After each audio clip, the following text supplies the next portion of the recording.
Bem-vindos a mais uma edição do seu Duelo de Ideias. Hoje vamos tratar ao pormenor a questão das relações públicas.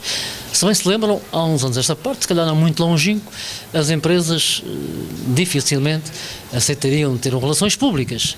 Hoje as coisas são diferentes. Por isso, convidamos o João Figueiredo, ele que é o presidente da Associação das Relações Públicas dos Açores. João, bem-vindo. Esta questão de uma empresa ter relações públicas já mudou? Atualmente, como é óbvio, tem que mudar. Houve alguns pequenos passos neste setor que surgiram, mas, no entanto, não é o melhor cenário. Continua o tecido empresarial a passar por uma crise, mas as relações públicas também. Mas também temos que ver que as relações públicas podem ser uma mais-valia para ultrapassar esta crise, pelo perfil anticrise que têm. Eu acho que isso é muito bom. Ora bem, relações públicas pode ser o elo mais forte de uma empresa? Também.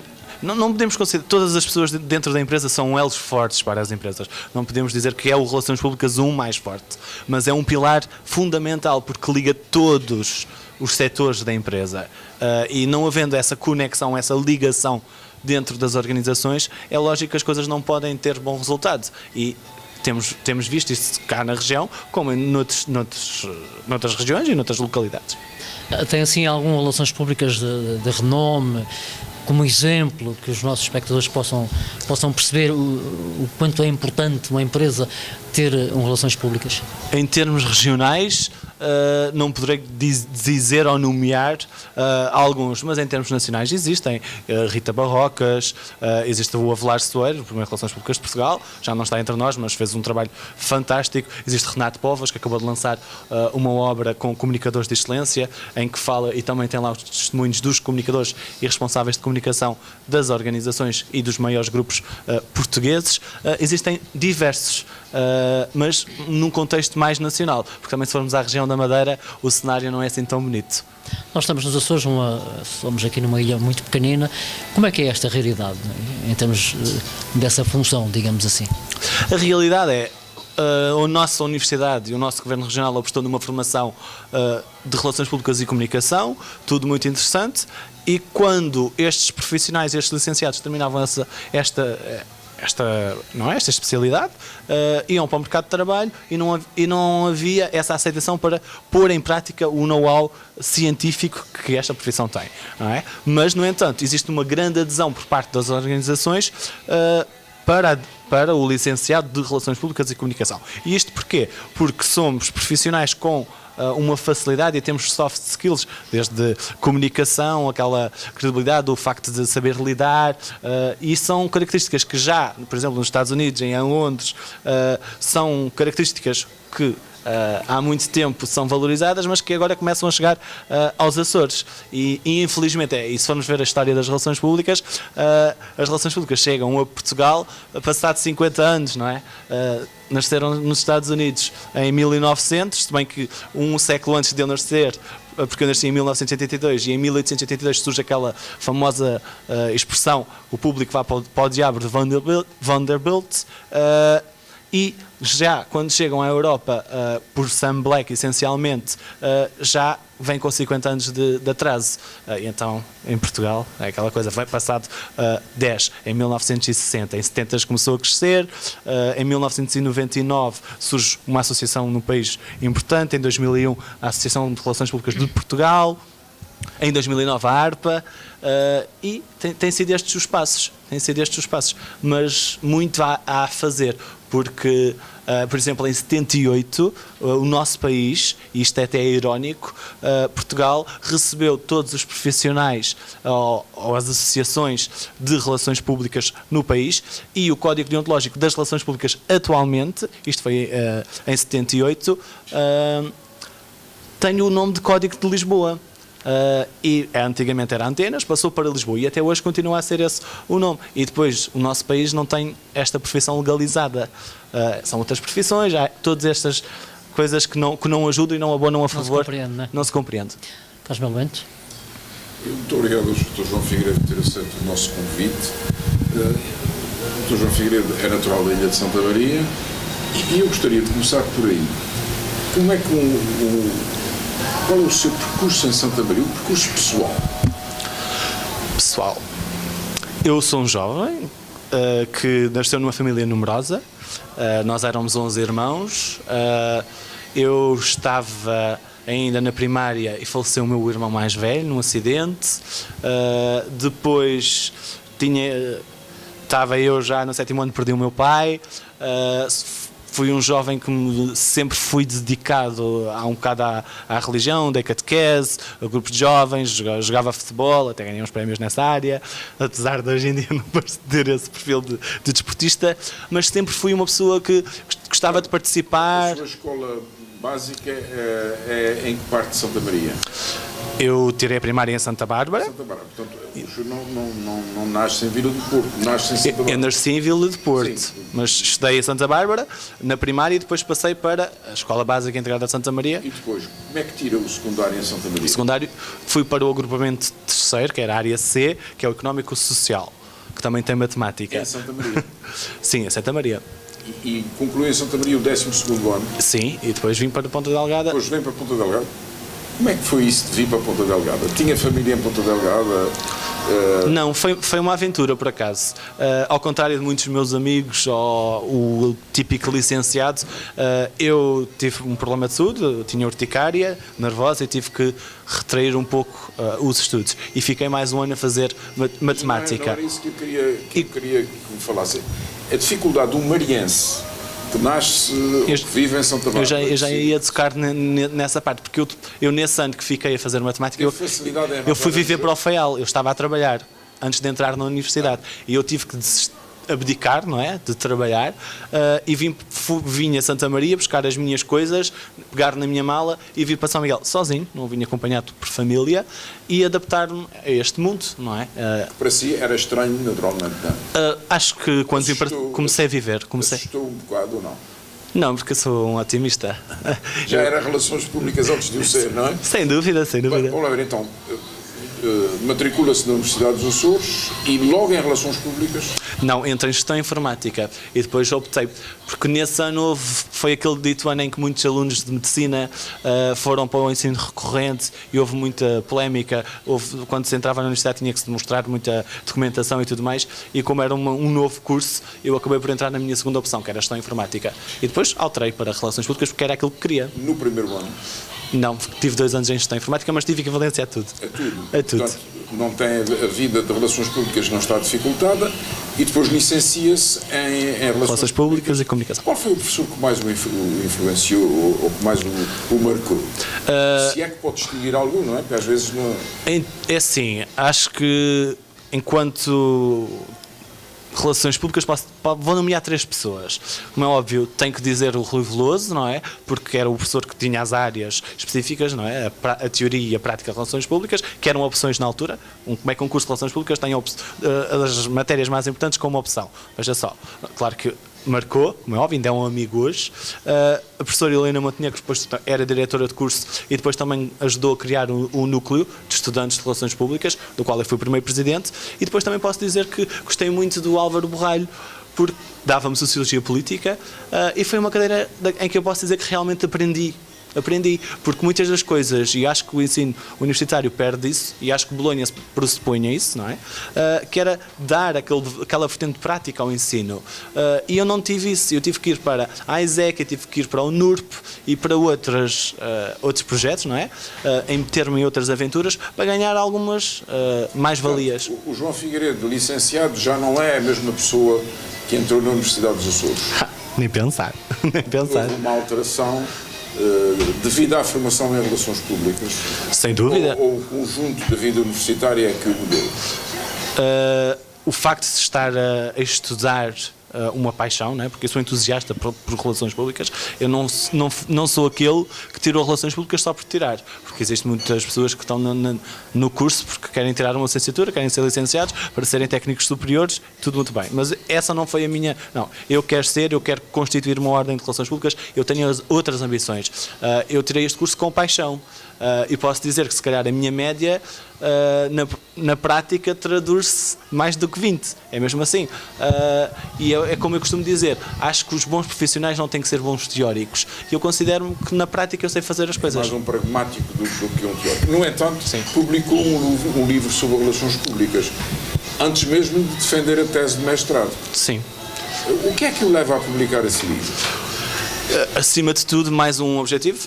Eu tinha... Importa-se de mostrar aos nossos telespectadores. Sem dúvida, esta é a obra que Desesperado. atualmente vai na sua 8ª apresentação. Já foi aos Estados Unidos, acabei de vir da Madeira, já fui ao Porto, já fui a Lisboa, já apresentei a obra em São Miguel diversas vezes, já esteve em Santa Maria, na 3ª, e vai ao Faial. Capital, relações públicas. Considera que as relações públicas são mais capital para uma empresa? É isso? Isso quer dizer? Sem dúvida, comunicar é ter mais capital. E como? E penso que um dos seus pensamentos aí é que a empresa que não comunica não existe, não é? Sem dúvida. E isso foi dito por alguém que já mencionei anteriormente, Rita Barrocas, que é uma das comunicadoras ou profissionais de comunicação do Grupo Sonai. Vamos lá ver. Então, o senhor licencia-se e não vai trabalhar para relações públicas, porque em São Miguel não há empresas com relações públicas. Fui estagiar através de um programa e estava a estagiar, fui estagiar numa rádio. Aí, portanto, é na rádio que exerce pela primeira vez a sua teoria de relações A públicas. primeira tentativa de exercer Mas eu lembro-me quando o senhor lançou o meu livro de história dos Açores, o último volume, eu fiquei espantado com a quantidade de pessoas que o senhor conseguiu reunir e a forma como dirigiu o evento. Eu nem sabia que isso se chamava evento, não é? Mas na altura percebi por si, tecnicamente, que isso se chamava um evento. essas coisas. Como é que conseguiu aquilo? Como é que consegue juntar mais de uma centena de pessoas nas capelas, no mais improvável dos sítios, que era o Solar do Conde? Como é que conseguiu isso? Aplicou as suas técnicas de relações públicas? É óbvio, isto é, relações públicas é uma pessoa de conhecimentos, tem que ter um bom trato social, tem que saber lidar e gerir bem as relações. E eu tenho uma máxima que é, ou faz-se e faz-se bem, ou não se faz.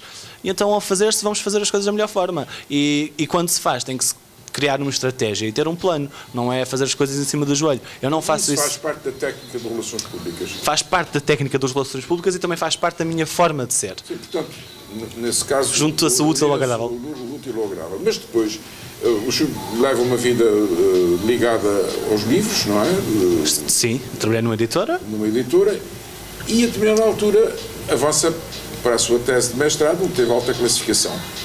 Sobre o que é a sua tese de mestrado? A tese vem desmistificar uma questão também que é uma trivialidade no mundo da comunicação, que é as relações públicas estão sempre inseridas no campo do marketing, como uma função de apoio ao marketing, mas não.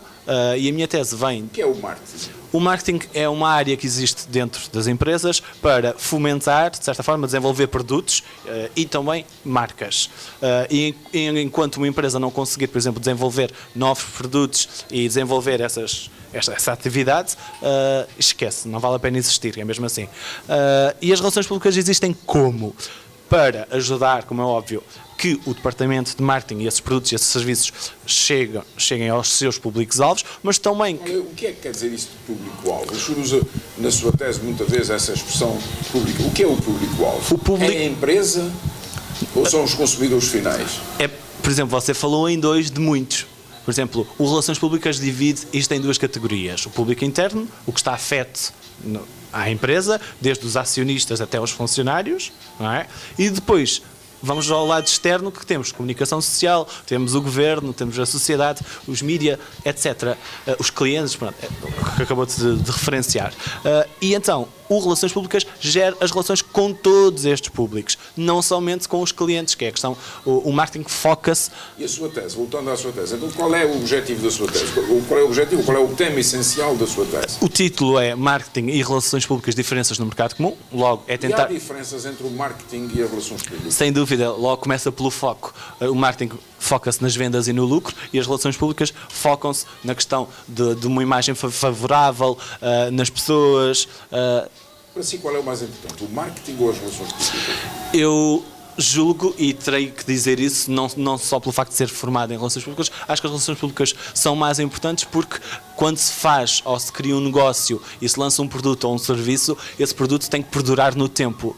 E só fazendo o marketing não vai conseguir isso. Por exemplo, a sustentabilidade só é atingida com as relações públicas. Por daí dizer que aqui, comparando estas duas áreas, acho que as relações públicas são mais importantes. Do que o marketing.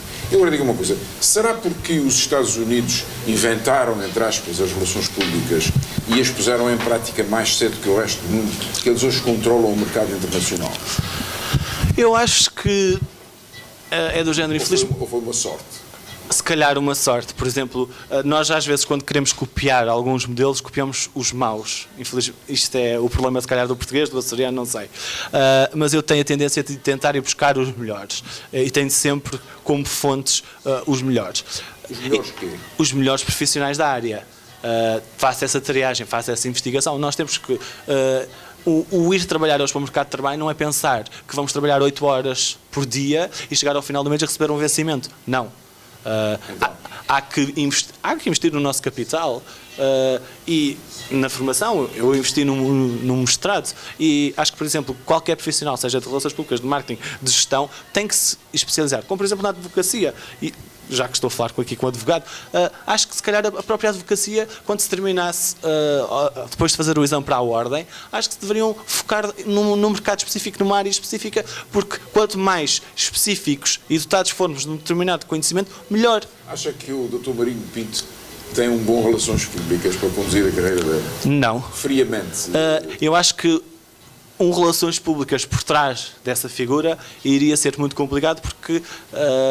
teria que fechar a boca muitas vezes, porque não é questão de não dizer a verdade, mas acho que ele já é carismático por natureza e criou uma imagem que se pode ser toldada, não é? Rockefeller era um filantropo que as pessoas odiavam e, no entanto, o Ivy Lee, que era relações públicas, o fundador das relações públicas, tornou-na pessoa adorada e tudo mais.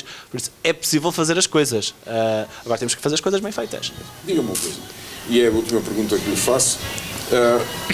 O que é que as relações públicas podem, nos Açores, deste momento, de dezembro de 2013, fazer para ajudar a sair desta crise horrorosa em que nós vivemos? Olha, primeiro, acho que é, acima de tudo, trabalhar os recursos humanos e valorizar os recursos humanos. As pessoas hoje em dia não são valorizadas dentro de qualquer organização e isto não estou... Porquê? Porquê é que diz isso? Não são, porque para já estive e já passei por isso, não é? Há abusos atualmente e temos que ter essa noção. Abusos da parte de quem? Do público ou da hierarquia? Do topo da hierarquia existem abusos atualmente. Há pessoas que estão a trabalhar mais do que deviam e não estão a ser recompensadas. E quando se diz recompensa não tem que ser dinheiro. Às vezes uma palavra amiga, o permitir a pessoa ir fazer, se calhar, uma volta, como se costuma dizer, pessoal, que é necessário no seu dia-a-dia, pedir permissão, depois estão ali sempre a xingar as pessoas e tudo mais. É complicado. Digamos que é comum a todas as empresas... Para não falar de outros, não é? Para não falar de outros. Que não têm relações públicas. Mas o que é que a relação pública pode fazer para melhorar isso? O que é que... Olha, por exemplo, uma coisa seria logo atualizar todos os cadastros dos funcionários. Porque muitos empresários hoje em dia da nossa praça, não é? Não têm. E se formos chegar, por exemplo, às pessoas que lá estão à frente dos recursos humanos ou do departamento financeiro, que normalmente fazem a gestão das pessoas, eles não sabem o que é isso. Tem lá o contrato, quando entrou, e o resto é um número. Apresenta resultados no final do mês e ponto final. E tens que ser produtivo. E as relações públicas, como é que alterariam isso? E eu acho que, por exemplo, a Inspeção Regional deveria andar em cima destas situações. Porque é antagónico. Mas isso não é a antítese das relações públicas. Eu vejo as relações públicas como um tipo bestial e tal, que não cria problemas, mas a ideia é essa, é a sintonia de interesses. Mas está a chamar o Inspetor de Finanças ou o Inspetor de Trabalho para o... Porque é do género. Veja, isto é do género. Existe uma lei, não é? Que diz que um determinado funcionário, passados X anos, tem que estar numa determinada categoria e a ganhar X, vamos imaginar. E essa evolução dentro da empresa, se não é registada, por exemplo, essa pessoa jamais vai ser reconhecida e premiada. E, portanto, as relações públicas corrigiriam isso? Isso e outras coisas. Alguma forma Team buildings, por exemplo. Hoje em dia, quantas empresas açorianas fazem team buildings? que é isso? Trabalham a motivação da sua que é equipa. team building? Team building é trabalho de equipa. Vocês falam É uma- trabalhar a motivação. Os falam uma termos, linguagem muito... são termos criticada. ingleses. Os termos técnicos normalmente são sempre ingleses. Porque é uma forma de, entre profissionais, Podia-se traduzir isso por trabalho de equipa, é? sim, é construir a equipa. Team building. Construir a própria equipa. Sim, motivá-la e tudo mais. Fazer atividades que o possam. Eu fiz isso e até paguei às vezes do meu bolso para fazer algumas atividades para demonstrar que eram benéficas e uma mais-valia. Para a empresa. Para a empresa, por algumas empresas onde passei. Com os desempregados, você faria alguma coisa? Sem dúvida, por exemplo, e brevemente vamos ter no quinto aniversário da ARPA, vamos trazer cá A ARPA é a Associação de Relações Públicas dos Açores, que vai fazer 5 anos, a que você preside, sem dúvida. desde o princípio. Sempre. Isto é um Ditador, digamos assim. Não é um É o ditador. Salazar da ARPA. Eu espero que daqui a uns anos tenha uma obra feita que possa passar esse testemunho Para outra geração. para outra. Não digo outra geração, eu quero que haja uma ordem de relações públicas. Vou trabalhar para isso. E acho que a pessoa que também vier para a ARPA presidir também vai ter que ter esse Mas objetivo. voltamos aos desempregados. Portanto, você tem 100 desempregados na sua frente, o que é que faz? Olha, por exemplo, nós vamos trazer cá uma coacher que é especializada, entre outras Que é coisas, uma coach, estou sempre a pedir tradução. coaching. O que é coaching? Vamos imaginar, colocamos um profissional nesta área que vai à empresa e é como se fosse um treinador.